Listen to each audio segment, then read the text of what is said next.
Sorry, আমার ভিডিওটা কেটে গেছিল টেকনিক্যাল কিছু ফল্টের জন্য। তো আমি কন্টিনিউ করছি পার্ট 2। তো ড্রাগ কমপ্লায়েন্স, ধরো আমি ওষুধটি আজকে খেতে ভুলে গেছি, আমি কালকে সেই ওষুধটি 2টো খেয়ে নিয়েছি, তাহলে কি হলো? ভুলে গেলে কিন্তু 2টো খাওয়া যাবে না, পরের দিন আবার নতুন একটাই ওষুধ খান, 2টো খাওয়ার দরকার নেই। That is drug compliance. তাহলে সাইড এফেক্ট তৈরি করবে। আমি ওষুধটি চোখে দেখতে না পেয়ে 2টো সেম কালার, ধরো 2টোই সবুজ কালার, 2টোই গ্রিন কালার, আমি একটা ওষুধকে 2বার খেয়ে নিয়েছি সেম কালার বলে। অনেক সময় বৃদ্ধ মানুষরা চোখে দেখতে ঠিক মতন পায় না, একটা ওষুধকেই 2বার খেয়ে নিয়েছে সেম কালার বলে। অথবা নর্মাল যা থেরাপিউটিক ডোজ তার থেকে বেশি করে ডবল খেয়ে নিচ্ছে। তো বা প্রপার টাইমিংস, আমি নর্মালি আমাদের একটা ওষুধ অনেক সময় কিছু পার্টিকুলার টাইম বলা থাকে, যে ধরুন কিছু ওষুধ 8টার সময় সকাল খাবেন আর বিকাল 4টার সময় খাবেন। কিছু সুগারের ওষুধ প্রপার টাইম দেওয়া থাকে, কিছু প্রেসারের ওষুধ প্রপার টাইম দেওয়া থাকে। কেন না, আমাদের বায়োলজিক্যাল যে ক্লক, আমাদের বডির কিন্তু সার্কাডিয়ান রিদিম রয়েছে। একটা নির্দিষ্ট সময়ে কিছু কেমিক্যাল বডিতে রিলিজ হয়, আবার সেই সময়টা অতিক্রান্ত হয়ে গেলে সেই কেমিক্যালের পরিমাণটা কমে যায়, আবার একটা নির্দিষ্ট সময়ের পর কেমিক্যালটা বাড়ে। তার মানে এই নিয়ম অনুযায়ী ঠিক টাইম মতন ওষুধটাকে প্রয়োগ করলে সেই কেমিক্যালগুলোকে নিউট্রালাইজ করে আমাদের বডিকে সুস্থ করা যাবে। এবং শুধু তাই নয়, এই সময় ওষুধগুলো ভালো মতন করে কার্যকরী হয়।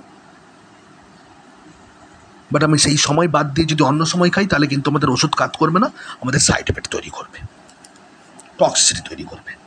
তো সেক্ষেত্রে ড্রাগ কমপ্লায়েন্সের মতো অনেক ঘটনা রয়েছে।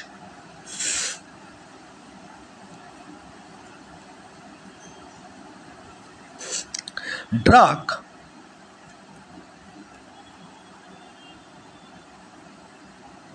মেটাবলিজমের বিভিন্ন কারণের ফলেও কিন্তু আমাদের সাইড এফেক্ট তৈরি হয়। যেমন ড্রাগ মেটাবলিজমকে 2টো ভাগে ভাগ করা হয়।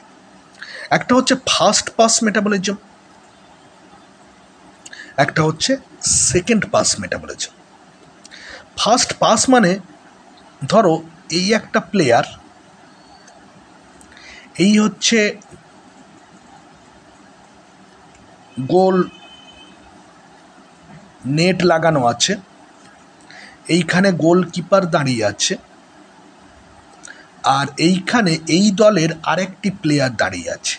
এ হঠাৎ করে ফুটবলটাকে লাথি মেরে এর কাছে পাস দিল, এ তখন হুট করে লাথি মেরে তোমার বলটাকে গোলে ঢুকিয়ে দিল। তাহলে কবার পাস দিয়েছে? একবার পাস দিয়েছে, দিয়ে বলটাকে গোলে ঢুকিয়ে দিয়েছে, মানে এলিমিনেট করে দিয়েছে। তাহলে এটা একবার পাস দিচ্ছে, তাই একে বলা হয় ফার্স্ট পাস। সেকেন্ড, ধরো এই হচ্ছে ফুটবল প্লেয়ার, এ প্রথমে তার দলের একজনকে পাস দিয়েছে, সে আবার তার দলের আরেকজনকে পাস দিয়েছে, সে এবারে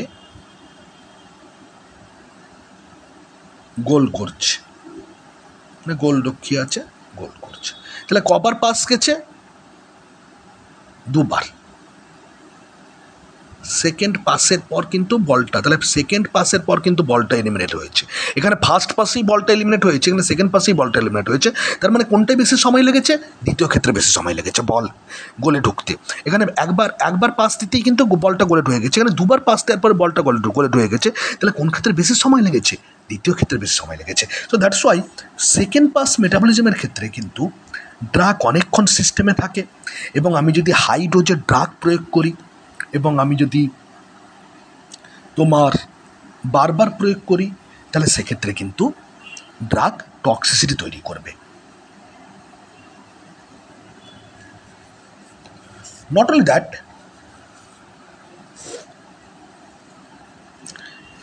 লিভারে ড্রাগ মেটাবলিজম করার সময় বিভিন্ন এনজাইম, বিভিন্ন হরমোন, বিভিন্ন ফ্যাক্টরস, এগুলো কিন্তু লিভারে থাকা দরকার। বাট সেগুলো যদি না থাকে, ধরো কোনো একটা পার্টিকুলার এনজাইম যেটা অক্সিডেশনের জন্য বা সালফোনেশন মানে সালফার যুক্ত হওয়া, সালফোনেশনের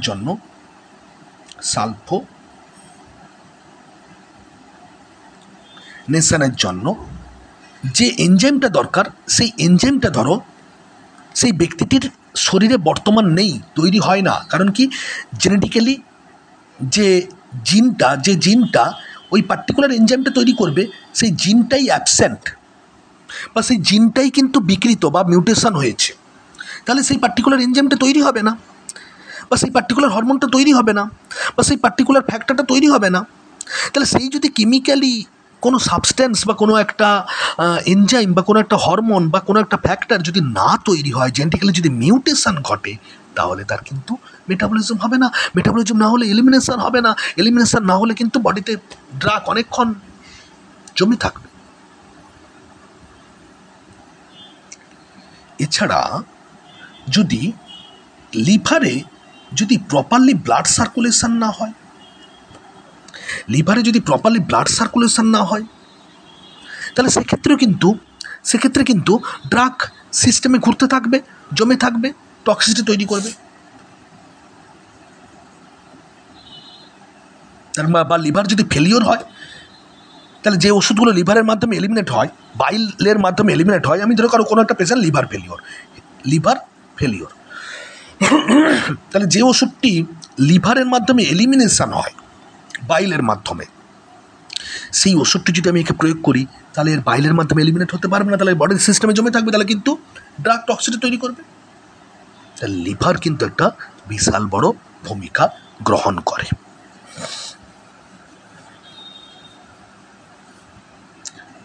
মোস্ট ইম্পর্ট্যান্ট, ডিস্ট্রিবিউশন।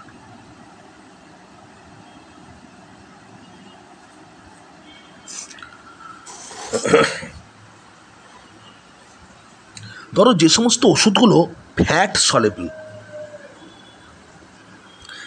মানে ফ্যাটে দ্রবীভূত হয়ে যায়, তাহলে আমার বডিতে যদি ফ্যাট কন্টেন্ট বেশি থাকে, যারা ওটা অ্যাডিপোজ টিস্যু ফ্যাট, তো ফ্যাট কন্টেন্ট যদি বেশি থাকে, তাহলে ওষুধগুলো ফ্যাটের মধ্যে দ্রবীভূত হয়ে জমে থাকবে,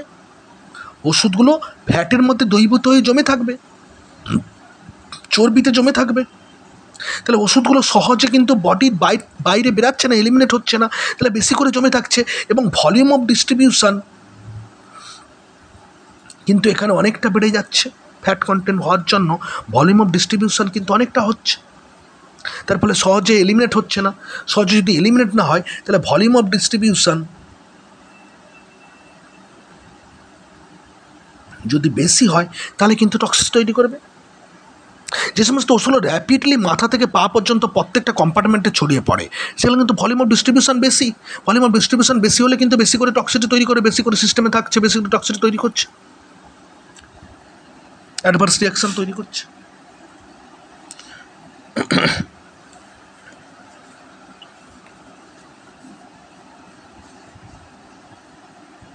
এবার হচ্ছে এলিমিনেশন।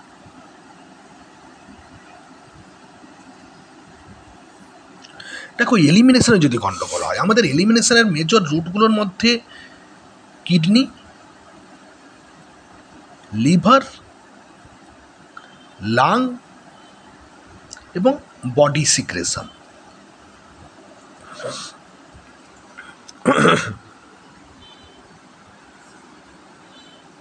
And faeces. মেন হচ্ছে কিডনি যদি খারাপ থাকে, তাহলে এলিমিনেট হতে পারবে না। এলিমিনেট যদি না হতে পারে, তাহলে বডি সিস্টেমে অনেকক্ষণ জমে থাকবে। তাহলে যে সমস্ত ওষুধগুলো কিডনির মাধ্যমে এলিমিনেট হয়, ইউরিনের মাধ্যমে, সেই ওষুধগুলো যদি বেশি পরিমাণে প্রয়োগ করা হয়, কোনো যদি কিডনি খারাপ পেশেন্টের শরীরে, তাহলে বডিতে জমে থাকবে, টক্সিসিটি তৈরি করবে। ঠিক সিমিলার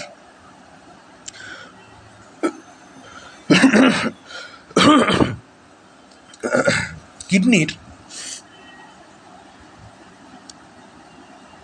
যে এই যে নেফ্রন, এই নেফ্রনের বিভিন্ন ভাগ আছে, proximal convoluted table, হেনলিজ loop, distal table, collecting duct রয়েছে। এখানে যখন এদের প্রধান কাজ হচ্ছে এই যে লুমেন, নেফ্রনের লুমেন, এখানে যখন কোনো ইউরিন আসবে বা কোনো সাবস্টেন্স আসবে, সে কিন্তু পুনঃশোষিত হওয়ার চান্স থাকে, অথবা এই লুমেনে রক্ত থেকে কোনো জিনিস সিক্রেশনের চান্স থাকে। তার মানে এটা হচ্ছে রিঅ্যাবজর্পশন, এটা হচ্ছে সিক্রেশন। আমি ধরো দুটো ড্রাগ একসঙ্গে প্রয়োগ করলাম, এখানে দেখা যাচ্ছে যে একটা ড্রাগ আরেক ড্রাগের সঙ্গে কম্পিটিশান করছে, তার ফলে তাকে এলিমিনেট হতে দিচ্ছে না। ধরো এ ড্রাগ বির সঙ্গে কম্পিটিশান করে বিকে জোর করে আবার রক্তে পাঠিয়ে দিচ্ছে, নিজেই কিন্তু ইউরিনের মাধ্যমে বেরাবে, বিকে বেরাতে দেবে না। তাহলে এখানে যদি দুটো ড্রাগকে আমি একসঙ্গে প্রয়োগ করি, তাহলে কার সাইড ইফেক্ট বেশি করে বাড়বে? যেহেতু বিকে বেশি করে অ্যাবজর্ব করাচ্ছে, তাহলে বির সাইড ইফেক্ট বেশি করে বাড়বে।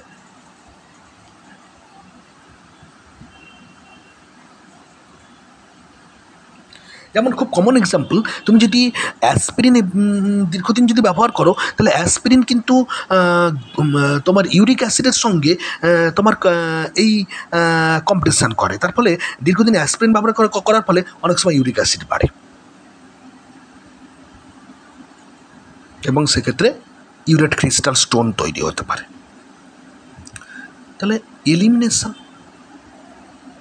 এছাড়া কিডনিতে এই যে গ্লমেরুলাস আছে, এই গ্লমেরুলাসের সঙ্গে তোমার কিন্তু রেনাল আর্টারি যুক্ত আছে। তাহলে রেনাল আর্টারির যদি কোনোভাবে স্টেনোসিস হয়, রেনাল আর্টারির যদি কোনোভাবে স্টেনোসিস হয়, তাহলে কিন্তু রক্ত প্রপারলি আসছে না। রক্ত প্রপারলি আসছে না মানে প্রপারলি ছাঁকা হচ্ছে না, মানে প্রপারলি ইউরিন বেরাচ্ছে না। তার মানে সেই ড্রাগটা কিন্তু ইউরিনে জমে যাচ্ছে, সেই ড্রাগটা কিন্তু বডিতে জমে যাচ্ছে। তারপরে কী হবে? সাইড ইফেক্ট তৈরি করবে, টক্সিটি তৈরি করবে। তাহলে রেনাল আর্টারি স্টেনোসিসের ক্ষেত্রে হতে পারে। এছাড়া তোমার এই যে গ্লমেরুলাস আর এই যে বাউম্যান ক্যাপসুল, এদের মাঝখানে কিন্তু তোমার এরকমভাবে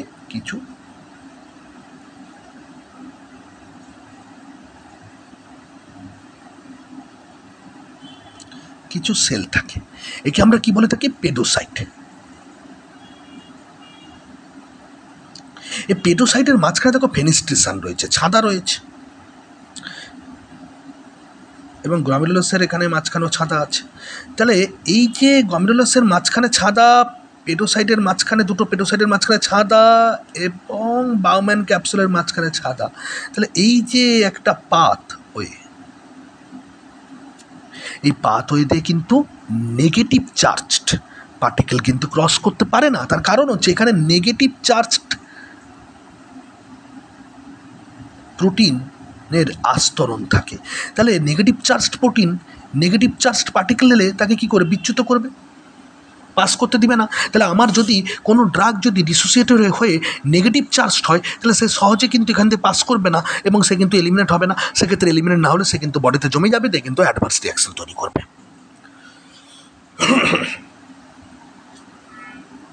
ক্লিয়ার? আরেকটি জিনিস, আমাদের এই লিভারে পিত্ত তৈরি হয়ে আলটিমেট কোথায় জমে থাকলো? গল ব্লাডারে জমে থাকলো। গল ব্লাডার থেকে বেসিক্যালি সেইটা তোমার কি হয় না, কমন এটা প্যানক্রিয়াস থেকে প্যানক্রিয়াটিক ডাক্ট এবং গল ব্লাডার ডাক্ট দিয়ে কিন্তু আলটিমেট কোথায় যুক্ত হচ্ছে না, আলটিমেট কিন্তু তোমার ইন্টেস্টাইনে যুক্ত হচ্ছে। তাহলে বেসিক্যালি কোনো ওষুধ এই পিত্তর মাধ্যমে রিলিজ হয়ে, পিত্তর মাধ্যমে এলিমিনেট হয়ে কোথায় আসছে? ইন্টেস্টাইনে আসছে। বাট ইন্টেস্টাইনে যে জিনিস আসে, সেই জিনিস কিন্তু কিছুটা আবার পুনঃশোষিত হয়ে যায়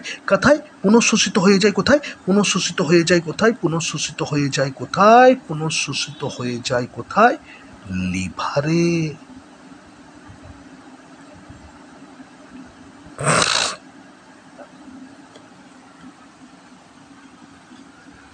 তাহলে দেখো, পিত্তটা লিভার থেকে গল ব্লাডার থেকে ইন্টেস্টাইন থেকে পুনরায় পিত্তের যে বাইল অ্যাসিডগুলো সেগুলো কিন্তু আবার পুনঃশোষিত হয়ে যায় লিভারে, কারণ পরবর্তীকালে আবার পিত্ত তৈরি করতে হবে।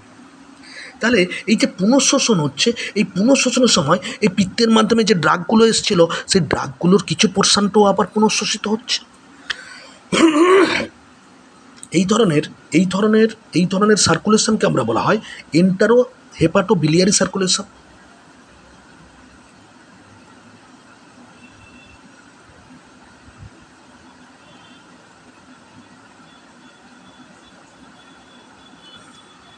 তাহলে আমি যদি যেসব ওষুধগুলো পিত্তের মাধ্যমে সিক্রেট হয় তা সেগুলো যদি বেশি মাত্রায় প্রয়োগ করি, তাহলে সে আবার পুনঃশোষিত হয়ে রক্তে মিশবে, সিস্টেমে মিশবে, দিয়ে কিন্তু সাইড এফেক্ট তৈরি করবে। দ্যাট ইজ ইম্পর্টেন্ট ফ্যাক্টর লিভারের ক্ষেত্রে। সর্বোপরি যে সমস্ত ওষুধগুলো লাংসের মাধ্যমে বেরোয়, কার মাধ্যমে বেরোয়? লাংসের মাধ্যমে বেরোয়। তাহলে লাংসের যদি ম্যাক্সিমাম পোর্শন যদি খারাপ থাকে, সেটা যে কোনো কারণে, সেটা কার্সিনোমার কারণে হোক, সেটা ফাইব্রোসিসের কারণে হোক, সেটা যে কোনো কারণে যদি লাংসের এই পোর্শনটা যদি আমি লোবেক্টমি করেছি, লাংস কেটে বাদ দিয়েছি কোনো কারণে, তাহলে কি হচ্ছে? 50% কমে গেছে। 50% কমে গেলে সেক্ষেত্রে কিন্তু ড্রাগ এলিমিনেশন কিন্তু দেরি করে হবে। যে সমস্ত ওষুধগুলো নিঃশ্বাস প্রশ্বাসের মাধ্যমে বেরোয় সে দেরি করে হলে কিন্তু সেগুলো বেশি করে, আমি যদি বেশি ডোজে প্রয়োগ করি তাহলে কিন্তু সাইড এফেক্ট বেশি করে তৈরি করবে।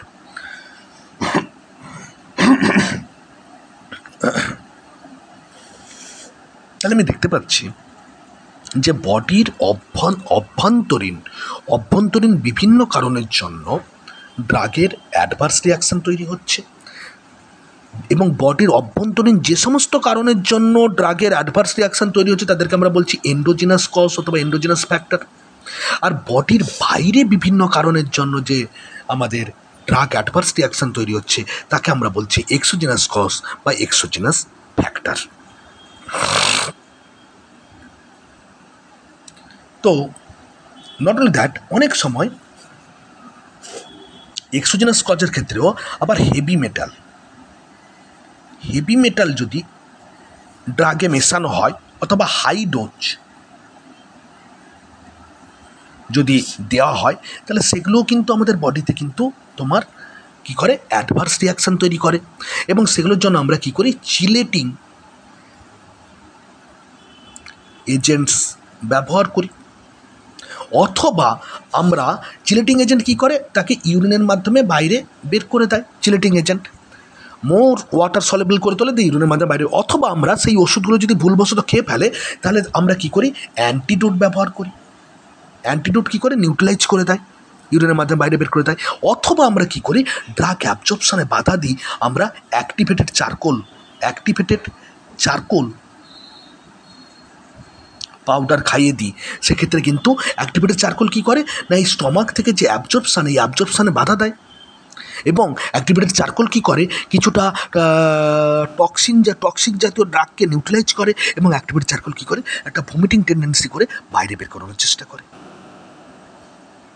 বাট অ্যাক্টিভেটেড চারকোল কিন্তু কিছু পয়জনাস ড্রাগের ক্ষেত্রে দেওয়া যায় না, কারণ অটোমেটিক্যালি যদি অ্যাসিডিক ড্রাগ হয়, অ্যাসিড যদি হয়, তাহলে অটোমেটিক্যালি অ্যাক্টিভেটেড চারকোল কিন্তু পেরিস্টলিসিস ঘটায় দিয়ে কিন্তু ছাদা করে দিতে পারে, আরও ড্যামেজ করতে পারে।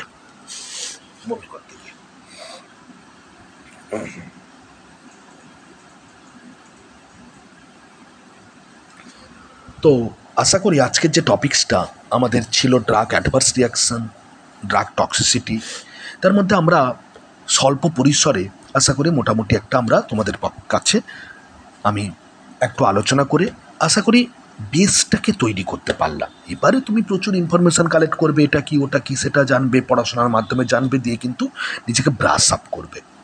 এই বেস তৈরি করাটা কিন্তু মোস্ট ইম্পর্ট্যান্ট।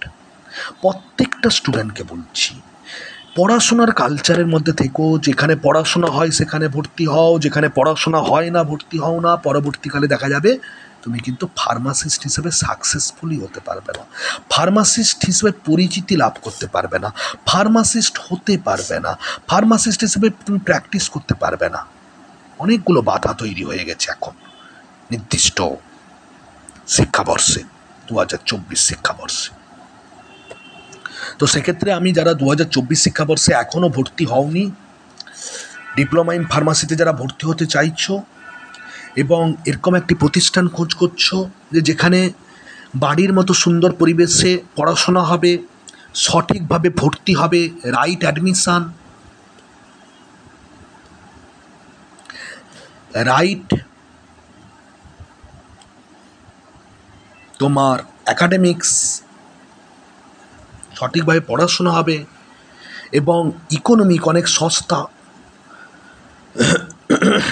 ইকোনমিক এবং অনেক ফেসিলিটি আছে, আদার ফেসিলিটিজ, এরকম যদি কোনো জায়গায় ভর্তি হতে চাও তাহলে খুব তাড়াতাড়ি যোগাযোগ করো, আর ওয়েট না করে 6291086211। আমরা এখানে প্রত্যেকটা স্টুডেন্টকে সমভাবে সঠিকভাবে right admission, right academics, economical এবং আদার ফেসিলিটিজ দিয়ে তাকে একজন প্রপার ফার্মাসিস্ট আমরা বানাই। প্রত্যেকটা টপিকস আমরা পড়াই, বোঝাই, ইংলিশে লিখিয়ে দিই, আবার বাংলায় সম্পূর্ণভাবে বুঝিয়ে দিই এবং তোমাদের আরও ভালোর জন্য আমি আবার ছোট ছোট করে ইউটিউবে দিয়ে দিই। তাহলে আর দেরি কোনো, যারা এখনও এটার খোঁজ করছো, সঠিকভাবে ভর্তি হতে চাও ডিপ্লোমা ইন ফার্মাসি 2024 সেশন, তারা কিন্তু দ্রুত 6291086211 নম্বরে যোগাযোগ করো। বলতে পারি আজকের দিনে দাঁড়িয়ে ভারতবর্ষের মধ্যে ম্যাক্সিমাম গুড পড়াশোনা এবং ম্যাক্সিমাম সততা এবং ম্যাক্সিমাম ফেসিলিটি, ভারতবর্ষের মধ্যে গুড পড়াশোনা, সততা, কনসেপচুয়াল পড়াশোনা, সততা, ম্যাক্সিমাম ফেসিলিটি, ম্যাক্সিমাম কেয়ারিংস দিয়ে এখানে কিন্তু কমপ্লিট করানো হয়। তাই তোমরা 6291086211 নম্বরে যোগাযোগ করো এবং সঠিকভাবে নিজের কেরিয়ারকে তৈরি করো। সবাই পড়াশোনা করতে থাকো। থ্যাংক ইউ, গুড নাইট, আজকে এখান পর্যন্ত।